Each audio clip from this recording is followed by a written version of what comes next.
Viewers, আমার একটা কথা যদি ভালো লাগে তাহলে আপনারা আমার এই ভিডিওটি শেয়ার করে দিবেন। যে গতকালকের স্ট্রাইক যেটা, এটা গোটা ডিস্ট্রিক্টের মানুষ মানছে। এর প্রধান হইল যদি মানতো না তাহলে গোটা ডিস্ট্রিক্ট কালকে বন্ধ থাকলো না। মানে সরকারের পক্ষ থেকে গতকালকে 144 দ্বারা জারি রাখা হয়েছে। দেখা গেছে কিছু কিছু জায়গায় মানুষ সরকারের পক্ষ থেকে অ্যারেস্ট করা হয়েছে। গোটা ডিস্ট্রিক্টের মানুষ চায় এই নামটি পরিবর্তন না করার জন্য। আমার সরকারের কাছে একটা অনুরোধ যে ডিস্ট্রিক্টের মানুষ যদি চাচ্ছে নামটি পরিবর্তন না করার জন্য, তাহলে আপনি ডিস্ট্রিক্টের নামটি পরিবর্তন করবেন না।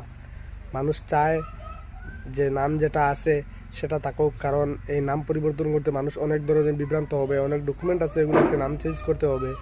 চেঞ্জ করতে গিয়ে অনেক কষ্ট হবে মানুষের। যার কারণে আপনারা এই ডিস্ট্রিক্টের নামটি চেঞ্জ করবেন না, যেটা আছে সেটাই থাকতে দিন।